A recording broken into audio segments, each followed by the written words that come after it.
Palavra de ordem do dia em Moçambique é a crise. Crise esta que afeta diversos setores da nossa economia, afetando também os preços dos transportes públicos de passageiro, aumento do custo de vida da população, bem como a confiança dos doadores e, sobretudo, afeta o futuro das novas gerações. Mas o que é que significa efetivamente a crise? E quem são estes jovens sem futuro? Em vez de continuar a ouvir falar nos bastidores sobre a crise e os jovens, pretendemos discutir entre nós, jovens, o verdadeiro alcance ou significado da crise para nós e como podemos sair desta crise, ou seja, quais alternativas à crise. Assim, convidamos em dezembro de 2016 45 jovens de 5 províncias do país para trocar experiências e partilhar ideias. Há dois tipos de crise.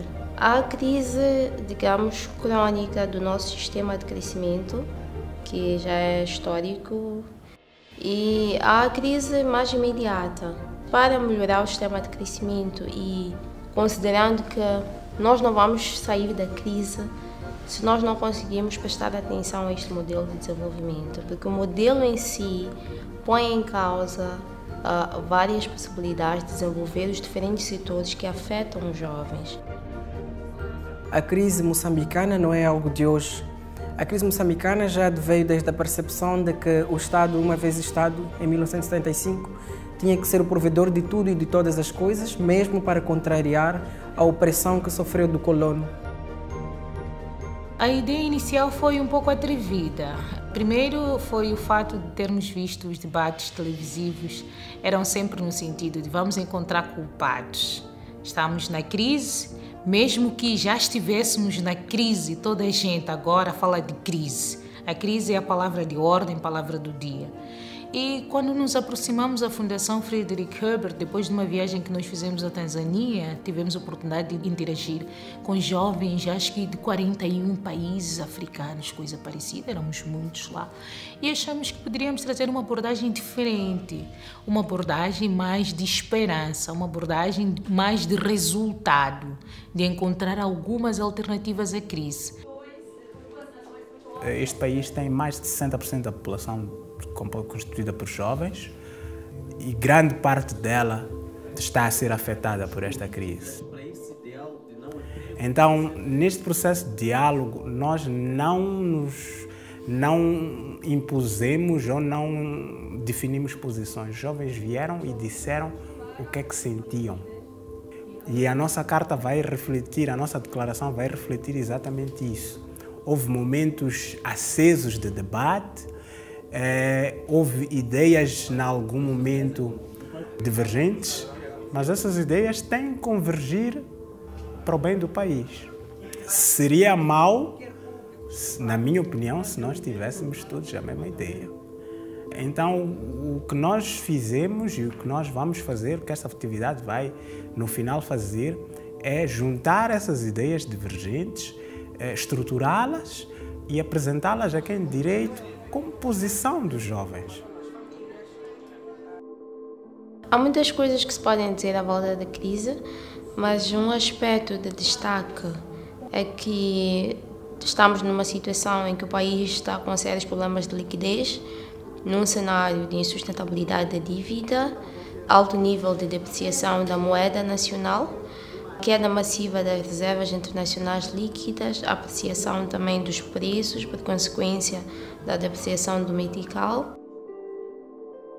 Por um lado, a crise moçambicana não é tão recente dada a estrutura produtiva e penso que algo que sempre falamos no IES é a questão de Moçambique ter de importar praticamente tudo o que consome e praticamente tudo o que produz exporta. Então, logo a priori, estamos diante de uma economia que é muito propensa ou volátil a quaisquer mudanças no mercado internacional. No entanto, a crise atual que se verifica está muito associada à questão da dívida e os seus efeitos. Bem, eu sinto-me afetada pela crise à medida em que me vejo com necessidades constantes de criar, de inovar, em âmbitos que talvez não seria necessário fazer muito esforço antes. Isto é porque eu olho para a crise não apenas como um conjunto de sofrimentos, mas como um período de mudanças, como uma espécie de tempestade que tem que parir um novo tempo e que, por causa disso, nós somos forçados a mudar também, a sair de alguns comodismos e a fazer novas coisas. Bom, falar de soluções é bastante complicado. Não há nenhuma equação em que vamos fazer isto e vai dar certo, porque é um problema totalmente estrutural que não afeta só nós jovens, afeta toda a sociedade. Então, criar equações seria meio que ilusório, porque o problema é estrutural e não é de hoje. Hoje só são problemas que estão a ser divulgados, estão a ser falados. Mas eu acho que, primeiro, acho que é uma oportunidade até de revolução, de transformação. Se os jovens já reclamavam de participação nos processos de tomada de decisão, hoje percebe como a sua ausência nesses processos todos afetam-lhe cada vez mais, porque essa crise fecha várias portas para esse jovem. Então acho que é uma oportunidade de se conscientizar, de começar a pensar em participar em todos os processos políticos e não ficar tão apático e querer saber. Os jovens são a maioria em Moçambique, então deve haver uma maioria no processo de tomada de decisão destes jovens.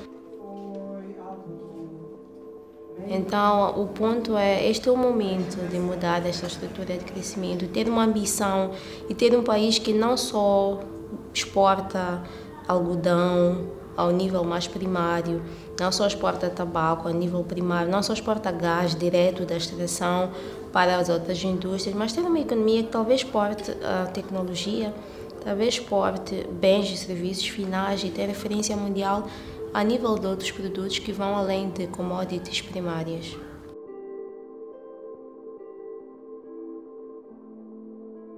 Uma mensagem que eu deixaria para os jovens é a necessidade de começarmos a olhar para o Moçambique como nosso país, não como o país dos outros ou emprestado, e começarmos a dar o máximo de nós, não apenas para nós mesmos, mas um pouco na perspectiva altruísta de ver o país a crescer, todas as outras camadas e esferas sociais a desenvolverem e não olhar para mim como quem se esforçou e chegou onde chegou e quero conquistar isto mais aquilo, independentemente de como isso afeta ou não as outras camadas. Crise é uma realidade do ontem, hoje e do amanhã. Crise esta que deve ser encarada como uma oportunidade. Neste país, há jovens inteligentes, energéticos, ambiciosos e solidários. Vamos fazer ouvir a voz desta geração atual e futura. Vamos nos apropriar deste debate e contribuir para a mudança com as nossas ideias, os nossos sonhos e com as nossas convicções. Só quem tem coragem de intervir com a própria opinião, quem está incomodado com o status quo, pode ser a seiva da nação e fazer a diferença.